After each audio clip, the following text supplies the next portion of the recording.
ఒకవైపేమో అనేక ధర్నాలు చేశాం, నిరాహార దీక్షలు చేశాం.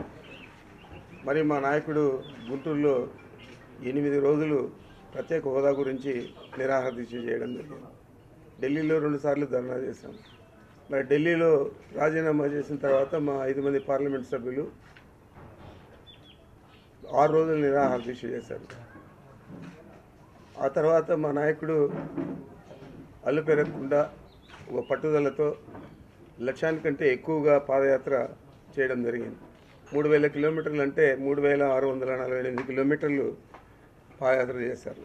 ఇంకో వైపేమో చంద్రబాబు నాయుడు రాయలసీమలో పుట్టి రాయలసీమ నుంచి రాజకీయాల్లోకి వచ్చి రాయలసీమ సొంత ఊరని కూడా వదిలేసి కుప్పం పోయి అక్కడ అనేక దఫాలు పోటీ చేసి రాయలసీమ వాసులనే ఆయన అతులు నాటే పరిస్థితి ఏర్పడింది. ఈరోజు మా జిల్లాలో అయితే, చిత్తూరు జిల్లాలో అయితే ఆయన వేషాలు, కుట్రలు, కుతంత్రాలు ఇవన్నీ జిల్లా ప్రజలకు తెలుసు. ఈరోజు చూస్తే ఎన్నికల్లో ఏ విధంగా ఆయన గెలవాలా అని చెప్పి అధికార దుర్వినియోగం అంటే దానికి పరాకాష్ట చంద్రబాబు నాయుడు. ఇంత పెద్ద నివేదిక ఏ నియోజకవర్గంలో ఎవరెవరిని మీరు వైఎస్ఆర్ కాంగ్రెస్ పార్టీకి సంబంధించిన వారిని మీరు మేనేజ్ చేయొచ్చు అని చెప్పి ప్రతి నియోజకవర్గం గురించి 14 నియోజకవర్గాల గురించి ఆయన ఒక నివేదిక ఇవ్వడం జరిగింది. అడిషనల్ డీజీ ఏబి వెంకటేశ్వరరావు గారు. మరి ఈ విధంగా గవర్నమెంట్ పనితీరు ఈ విధంగా చంద్రబాబు నాయుడు చేస్తే మరి దాన్ని ఎవరు కూడా తప్పులు పెట్టకూడదు. అదేవిధంగా మా జిల్లాలో అయితే కొంతమంది కరుడుగట్టిన తీవ్రవాదుల కంటే ఇంకా ఎక్కువగా పనిచేసే పోలీస్ ఆఫీసర్లను ట్రాన్స్ఫర్ చేయకుండా ఈ జిల్లా నుంచి 3 సంవత్సరాల పైన పనిచేస్తే బయట పంపించాలి. అది లేకుండా అందరినీ కూడా వేకెన్సీ రిజర్వేషన్లో పెట్టి వారి ద్వారా మొత్తం ప్రతి నియోజకవర్గానికి ఒకరిని ఇన్ఛార్జిగా పెట్టి అందరినీ కూడా ఎలక్షన్ కోసమే వాడుకుంటామంటే నేను ఎన్నికల్లో అడ్జస్ట్ చేయడం జరిగింది.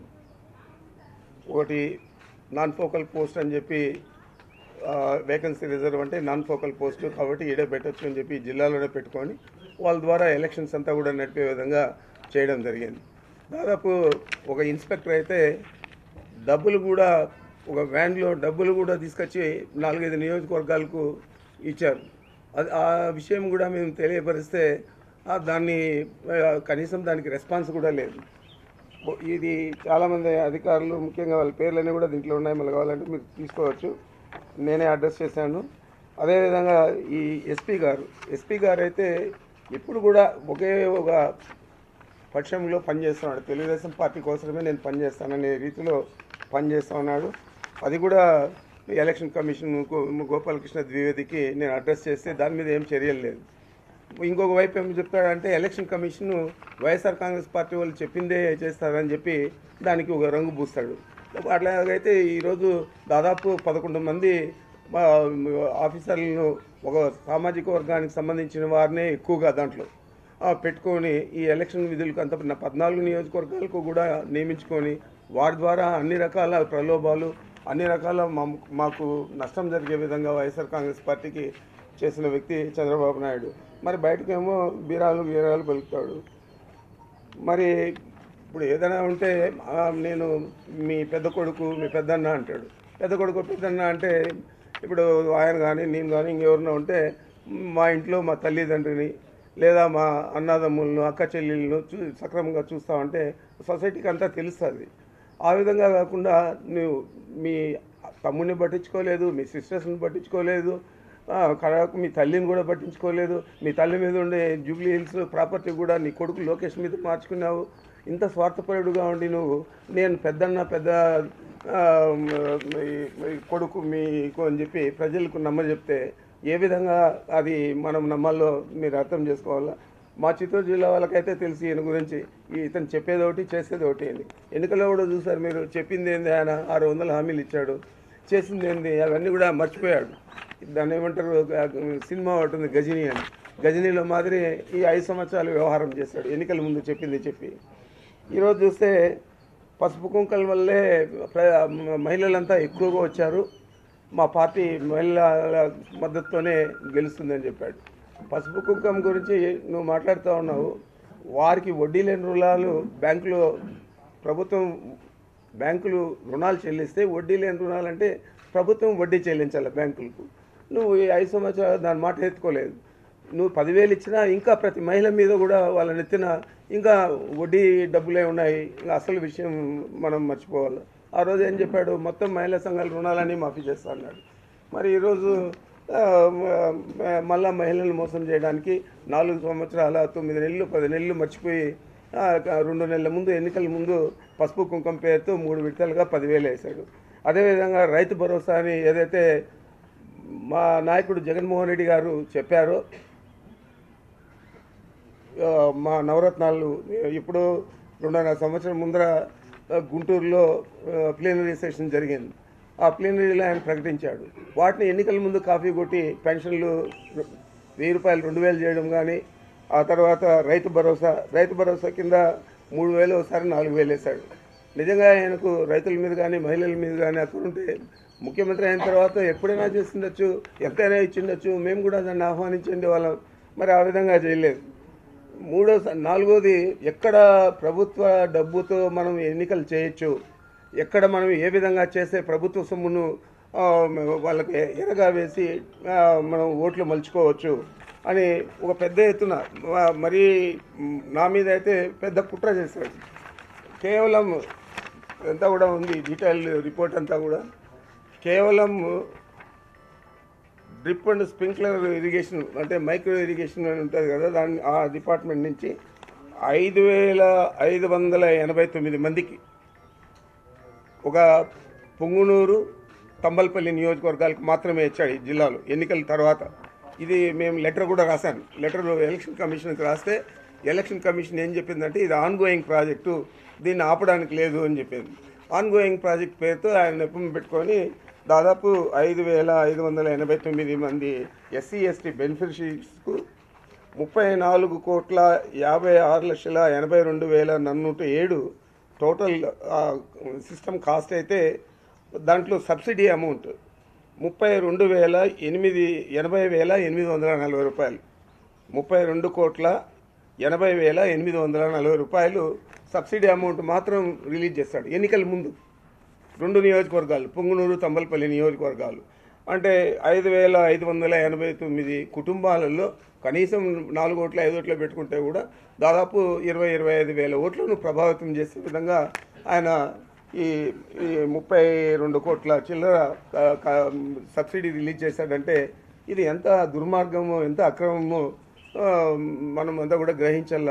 పైకేమో నీతులు చెప్తున్నాడు, లోపలేమో అన్నీ కూడా కుట్రలు కుతంత్రాలతో ఎన్నికలు చేయాలని చెప్పే దీంతోనే ఇది ఒకటే బిట్టర్ ఎగ్జాంపుల్. ఈ రాష్ట్రంలో ప్రతి జిల్లాలో కూడా ఇట్లా జరిగింటుంది. మరి ఇది ఎలక్షన్ కమిషన్ కట్టెస్ట్ చేస్తే వాళ్ళేమో ongoing project we cannot stop అని చెప్పి వాళ్ళు చెప్పడం జరిగింది. ఒక 2 నియోజకవర్గాల్లో దాదాపు 6,000 కుటుంబాలకు ఈ విధంగా 32,80,840 ఇందాకనే చెప్పాను. ఇంత డబ్బులు ఇస్తే ఒక్కొక్క కుటుంబానికి దాదాపు 1,00,000 లోపల బెనిఫిట్ అవుతా ఉంటే YSR Congress party vote bank అయిన ఎస్సీ ఎస్టీలు మాకు ఓట్లు వేస్తారని అడుగుతున్నాను. ప్రతి దీంట్లో కూడా ఆయన ప్రభుత్వ సొమ్ముతో ఎన్నికలు చేయాలనే నెపంతోనే ఆయన పసుపు కుంకం కానీ, ఈరోజు రైతు భరోసా కానీ, 4వ విడత రైతు రుణమాఫీ కానీ, ఈ విధంగా మైక్రో ఇరిగేషన్లో ఎస్సీ ఎస్టీలను మభ్యపెట్టడానికి 32 కోట్లు ఒక జిల్లాలోనే 2 నియోజకవర్గాల్లో ఖర్చు చేశాడంటే మరి ఈ విధంగా రాష్ట్రం అంతా కూడా ఏ విధంగా ప్రభుత్వాన్ని ధనాన్ని దుర్వినియోగం చేశాడో మనకు అర్థమవుతుంది. అదేవిధంగా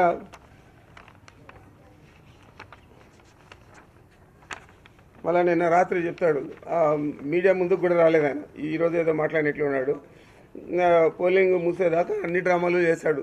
ధర్నా స్వయంగా ముఖ్యమంత్రి కర్మ, మనకు ఇలాంటి ముఖ్యమంత్రి దొరికాడు. ముఖ్యమంత్రి నేరుగా పోయి ఎలక్షన్ కమిషన్ ముందర ధర్నా చేస్తూ ఉన్నాడంటే ఇంకా ఇంత కంటే విడ్డూరమైంది ఏదీ లేదు.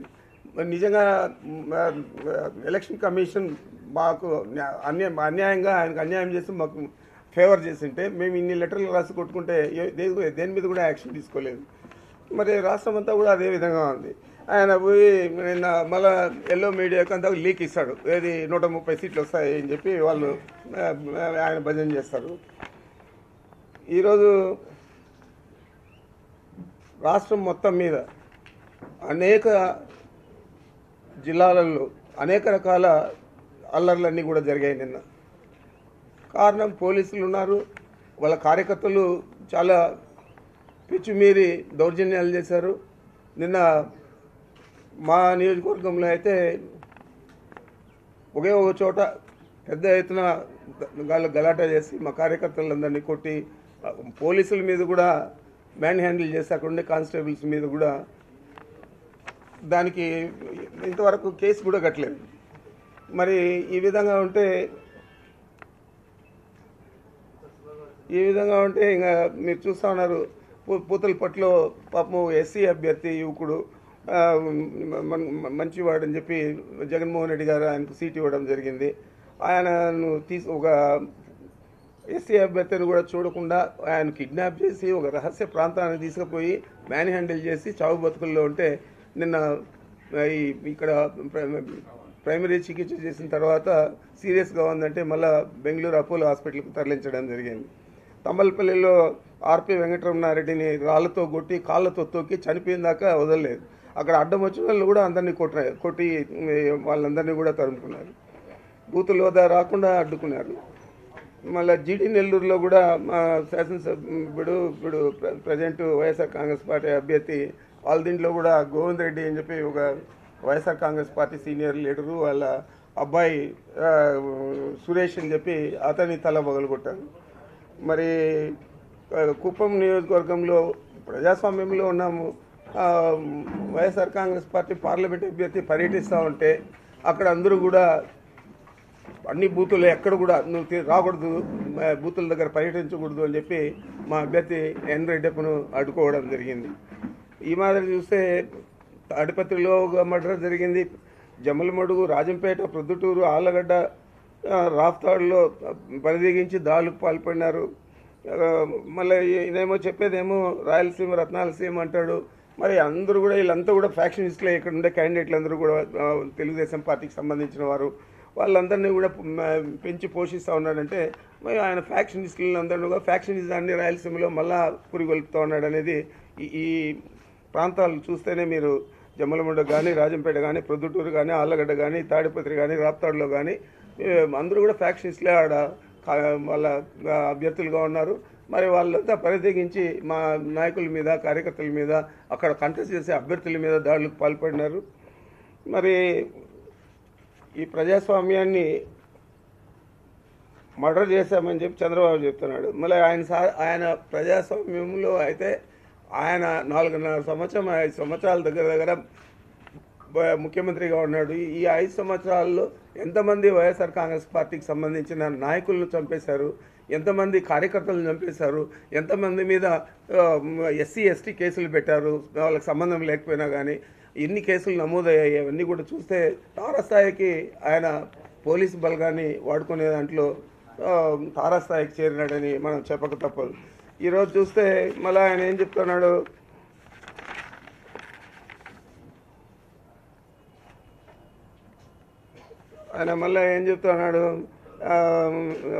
ఇది ప్రజాస్వామ్యం రాష్ట్రమేనా అంటున్నాడు. ఎవరు ప్రజాస్వామ్యాన్ని కూనీ చేశారు? మేము ఏ అధికారంతో కూనీ చేశాము? నువ్వు ముఖ్యమంత్రిగా మాట్లాడాల్సిన మాటలు కాదు కదా. నువ్వు ముఖ్యమంత్రిగా ప్రజాస్వామ్యాన్ని రక్షించాల్సిన బాధ్యత చంద్రబాబుది. ఆయన ఒకేసారి ప్రజాస్వామ్యాన్ని చంద్రస్వామిగా మలుచుకోవాలనే ప్రయత్నం చేసి ఇంత అరాచకానికి పాల్పడితే ఈరోజు ఎవరు కూడా ఆయనకు మాట్లాడే పరిస్థితి లేదు. ఏదైనా మాట్లాడితే వాళ్ళ మీద కేసులు, వాళ్ళ మీద అనేక రకాల గూండాల అంతా చేయడం జరుగుతూ ఉంది. మరి ఈరోజు పోలీస్ వ్యవస్థను ఈ అధికార బలంతో ఆర్థికంగా మా మీద అంతా కూడా ప్రభుత్వ సొమ్ముతో గెలవాలనే తాపత్రయంతో కోట్ల రూపాయలు 6,000 కుటుంబాలకు 32 కోట్ల పైన ఖర్చు చేసావంటే 2 నియోజకవర్గాల్లో ఏ విధంగా నువ్వు పాల్పడుతూ ఉన్నావో అవినీతికి, అక్రమాలకు, మరి అన్ని అక్రమాలు నువ్వు చేసి ఈరోజు బీరాలు బలుపుతున్నాడు. ఓడిపోతా అని తెలిసి ఆయనకు తెలిసి కూడా వాళ్ళ మీడియా 130 స్థానాలు వస్తాయని చెప్తున్నారు. ఏదేమైనా కానీ ఈ పద్ధతి చంద్రబాబుకే తగ్గుతుంది తప్పితే ఇంకెవరు కూడా తగదు. మీరేమో స్టేలు తెచ్చుకుంటారు మీ మీద ఉండే కేసులన్నీ కూడా. మీకెందుకంటే కోర్టులలో మీకు బలం ఉంది, కోర్టులలో మీకు అధికార బలాన్ని వాడుకునే వాళ్ళు, లేదంటే మీ అనుచరగణం ఉన్నారు, మీరు స్టేలు తెచ్చుకుంటారు. అనవసరంగా కాంగ్రెస్ పార్టీతో కుమ్ముక్కై జగన్మోహన్ రెడ్డి మీద తప్పుడు కేసులన్నీ కూడా బనాయించారు. దాంట్లో ఉన్న ఐఏఎస్ ఆఫీసర్లందరూ కూడా క్లీన్ చిట్తో బయటపడితే ఇంకా ఆయన మీద కేసులు ఉన్నాయి, ఆయన దోషి అని. అసలు దోషి నువ్వు. స్టేల్తో నువ్వు దాన్ని మభ్యపెట్టుకోవడం, ఏమి సంబంధం లేని ఇతని మీద కేసులు పెట్టి ఈరోజు ఆ కేసులో ఉన్న ఐఏఎస్ ఆఫీసర్లందరూ కూడా క్లీన్ చిట్తో బయటపడితే నువ్వేమో ఇంకా జగన్మోహన్ రెడ్డి గారు దోషి, జగన్మోహన్ రెడ్డి గారు అవినీతికి పాల్పడ్డాడు అని చెప్తావు. ఏ అధికారంతో జగన్మోహన్ రెడ్డి గారు అవినీతికి పాల్పడ్డాడు, ఏ విధంగా పాల్పడ్డాడు అనేది చెప్పాల్సిన పరిస్థితి చంద్రబాబుకు ఉంది. కానీ అది చెప్పాడు తప్ప, తన మీద ఉన్న కేసుల గురించి మాట్లాడాడు తప్ప ఎప్పుడు కూడా ఎన్నికల కోసం ఒక ఆయుధంగా జగన్మోహన్ రెడ్డిని ఓ దోషిగా చిత్రీకరించాలని చెప్పే ప్రయత్నం, దానికి బలం చేకూర్చేదానికి ఎల్లో మీడియా ముందుకు రావడం చాలా దురదృష్టకరం అని చెప్పి నేను భావిస్తాను. ఏదేమైనా కానీ చంద్రబాబు నాయుడు గారు చేసిన తప్పులన్నీ కూడా ప్రజలందరికీ తెలుసు. ఓటుకు కోట్లు కేసులో కానీ, అదేవిధంగా ఆయన మీద ఉన్న అభియోగాల మీద హైకోర్టులో స్టే ఉన్న సంగతి అందరికీ తెలుసు. వీటన్నిటి మీద తీవ్రంగా మేము అధికారంలోకి వచ్చిన తర్వాత ప్రతిస్పందిస్తాం. స్పందించేదే కాకుండా దాని మీద చర్యలు కూడా తీసుకునేదానికి వెనుకాడమని చెప్పి చంద్రబాబు నాయుడుకి మీ ద్వారా నేను తెలియజేస్తా ఉన్నాను. చేసేది ఒకటి, చెప్పేది ఒకటి. నువ్వేమో ఎన్నికల ముందు ఒకటి చెప్తావు, ఎన్నికల తర్వాత ఒకటి చెప్తావు. నువ్వేమో తప్పులు చేస్తావు, నీ మీద కోర్టుల్లో స్టేలు తెచ్చుకుంటావు. అది ఏమి తప్పులు చేయని జగన్మోహన్ రెడ్డి గారి మీద కాంగ్రెస్ పార్టీతో కుమ్మక్కై అనేక కేసులని బనాయిస్తావు. ఇవన్నీ కూడా ఒక కుట్రపూరితంగా వైఎస్ఆర్ కాంగ్రెస్ పార్టీని లేకుండా చేయాలా, జగన్మోహన్ రెడ్డి గారి నాయకత్వం ఈ రాష్ట్రంలో ఉండకూడదనే ఆలోచనతో చేశాడు తప్ప వేరే విధంగా చేయలేదు. వాటికి అన్నిటికీ కూడా ఈరోజు ప్రజలు జవాబు చెప్పారు. నిన్న జరిగిన ఎన్నికలే నిదర్శనం. ఎక్కడ చూసినా కానీ వైఎస్ఆర్ కాంగ్రెస్ పార్టీ గెలిచే పరిస్థితి రాష్ట్రంలో మొత్తం మీద ఉంది. తప్పకుండా అత్యధిక మెజారిటీతో అధికారంలోకి వస్తాం. వచ్చిన తర్వాత ఎవరు తప్పు చేస్తున్నా కానీ వాళ్ళకి శిక్ష తప్పదు. దానికి సిద్ధంగా ఉండాలని చెప్పి ప్రధానంగా నేను చంద్రబాబు నాయుడుకి తెలియజేస్తా ఉన్నాను. చిత్తూరు ఎస్పీ మాది చిత్తూరు కదా.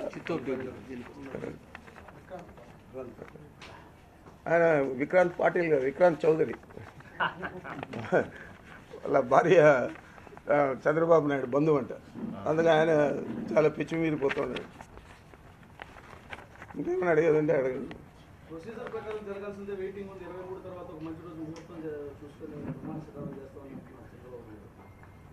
తప్పనిసరిగా చేస్తాడు, ప్రధానమంత్రిగా చేస్తాడు, ముఖ్యమంత్రి గారు.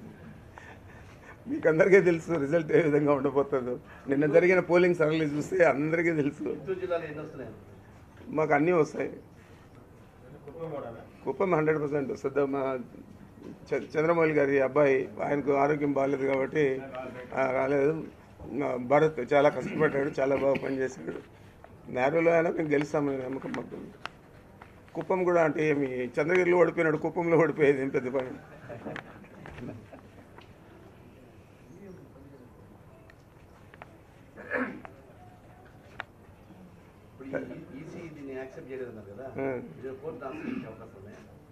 ఎందుకు ఎలక్షన్ అయిపోయింది కదా, ఏం ఆశ్రయం చేంజ్ చేస్తాం. ఎలక్షన్ అయిపోయింది కదా, ఎలక్షన్ కోసం చేస్తాం. Chandrababu election commission total YSRCP వాళ్ళకి అనుకూలంగా ఉండేదాన్ని ఇప్పుడు అది కాదు అంటే దీనికి సంబంధించి కాదు, ఈవీఎంలకు సంబంధించి కావాలని టెక్నికల్ నిన్న చేశాడు. అయితే మీ మీడియానే ఇచ్చింది. పుంగనూరు శాసనసభ్యుడు పోలింగ్ స్టేషన్లో 1 అవర్ పైన వెయిట్ చేస్తూ ఉన్నాడు ఓటేసేదానికని. మా ఊర్లోనే ఈవీఎం చెడిపోయింది, మీ శాసనసభ్యుడిదే చెడిపోయింది. మరి కుట్ర అయితే మా బాగా పనిచేయాలి కదా. మా నియోజకవర్గంలో దాదాపు 40-50 బూతుల్లో, 1-2 కాదు, 40-50 బూతుల్లో గంటల తరబడి చెడిపోయాయి. అదే ఎట్లా కుట్ర అవుతుంది? చంద్రబాబు మా మీద కుట్ర చేసినాడని చెప్పొచ్చు. టెక్నికల్గా చెడిపోతే అవి కూడా మా మీద ఆరోపణ చేసేది, ఎలక్షన్ కమిషన్ మీద ఆరోపణ చేసేది. ఎలక్షన్ కమిషనే నిర్బంధంగా ఇవన్నీ కూడా పోలీసుల మీద రాసాము, ఎస్పీ మీద రాసాము, ఇవన్నీ తీసుకోలే కదా. అదే ప్రకాశం జిల్లాలో ఒక ఎస్పీని మార్చారు, విజయనగరంలో మార్చారు. సరే, థ్యాంక్ యూ.